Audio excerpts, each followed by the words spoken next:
নজর রাখবো প্রেসিডেন্সির দিকে। প্রেসিডেন্সিতে রাতভর ঘেরাও রয়েছেন রেজিস্ট্রার, কন্ট্রোলার সহ অন্যান্য আধিকারিকরাও ঘেরাও হয়ে রয়েছেন পড়ুয়াদের হাতে। গতকাল বিকেল থেকে শুরু হওয়া আন্দোলন এখনও জারি রয়েছে। স্নাতক এবং স্নাতকোত্তর স্তরে ভর্তি পরীক্ষায় একাধিক নিয়ম পরিবর্তনের দাবিতে এই ঘেরাও বিক্ষোভ। নিয়মের পরিবর্তন না হলে আন্দোলন জারি রাখার হুঁশিয়ারি ছাত্রছাত্রীদের। রেজিস্ট্রার জানান যে দাবিগুলো মানা সম্ভব ছিল সেগুলো মানা হয়েছে, অন্যান্য বেশ কিছু দাবি মানা তাদের ক্ষমতার বাইরে। যদিও বিক্ষোভকারীরা তা মানতে নারাজ। শোনাবো আপনাদের রেজিস্ট্রার এবং বিক্ষোভকারী ছাত্ররা কি বলেছে। ঘেরাও অবস্থানের প্রাথমিক দাবি হচ্ছে যে কালকে ইউজি লেভেলে অ্যাডমিশনের রেজিস্ট্রেশনের ডেট ক্লোজ হয়ে যাচ্ছে, এটাকে বাড়াতে হবে, এটাকে অবিলম্বে বাড়াতে হবে। এটা হচ্ছে প্রাথমিক দাবি। আরও যে সমস্ত দাবিগুলো আছে সেগুলোর মধ্যে হচ্ছে আমাদের দেখেছি কলকাতাতে 3টে সেন্টার রয়েছে, কলকাতার বাইরে টোটাল 9টা সেন্টার আছে। এই সেন্টারগুলোকে প্রত্যেকটা ডিস্ট্রিক্টে একটা করে সেন্টার দিতে হবে এবং সেন্টারগুলো যাতে পশ্চিমবঙ্গের সমস্ত ছাত্রছাত্রী সমানভাবে অ্যাভেল করতে পারে সেই ব্যাপারটাকে নিশ্চিত করতে হবে।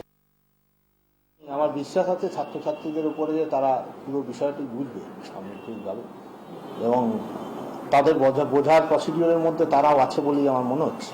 তাদের সঙ্গে কথা বলে আমার যতটুকু যোগাযোগ ছাত্রছাত্রীদের সঙ্গে আছে এবং আমরা সমস্ত অফিসার মিলে তাদের সঙ্গে কথা বলছিলাম, সমস্ত অফিসারই আছে, মনে হচ্ছে বিষয়টাই তারাও বুঝবে বলেই আমার ধারণা। আর তা সত্ত্বেও যদি না বুঝে দেখি আবার কথা বলতে হবে, আমাদেরই সন্তান তো।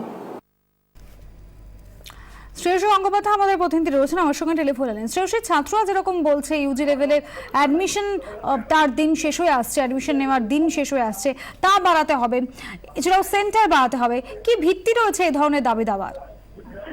দেখো, ছাত্রদের যে দাবিটা সেটা হচ্ছে আজকেই হচ্ছে রেজিস্ট্রেশনের অর্থাৎ ইউজি এবং পিজি লেভেলে প্রেসিডেন্সিতে যারা ভর্তি হতে চাইছে তাদের রেজিস্ট্রেশন আজকেই করতে হবে। ফলে সেই জায়গা থেকে তাদের বক্তব্য যে সেই রেজিস্ট্রেশনের দিনের সময়সীমাটা বাড়াতে হবে। এছাড়া ভর্তি সংক্রান্ত আরো বিবিধ দাবি আছে, যার মধ্যে অন্যতম দাবি হচ্ছে যে পোস্ট গ্রাজুয়েট লেভেলে সাবজেক্টের চয়েস বাড়াতে হবে, আন্ডার গ্রাজুয়েট লেভেলে সাবজেক্টের চয়েস বাড়াতে হবে। অর্থাৎ পোস্ট গ্রাজুয়েট লেভেলে এতদিন ছিল 3টে সাবজেক্টে যে কেউ অ্যাপ্লাই করতে পারতো, এখন সেটা কেন একটা সাবজেক্ট করে দেওয়া হচ্ছে, সেটাকে 3টে করতে হবে।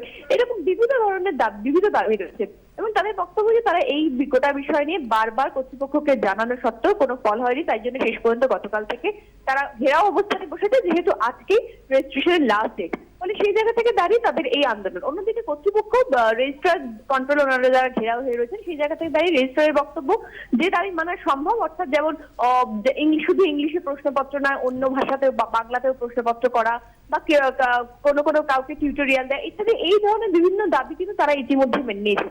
কিন্তু এই যে দিন বাড়ানোর অর্থাৎ রেজিস্ট্রেশনের দিন বাড়ানোর যে সময়সীমা সেটা তাদের পক্ষে আদৌ সম্ভব নয়। ফলে সেই জায়গা থেকে দাঁড়িয়ে তাদের পক্ষে কিন্তু সেই দাবিটা মানাও সম্ভব নয়।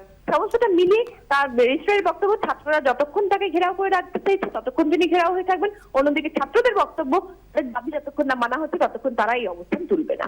ফলে অচল অবস্থা এখনো অব্যাহত। ধন্যবাদ শ্রেয়সী।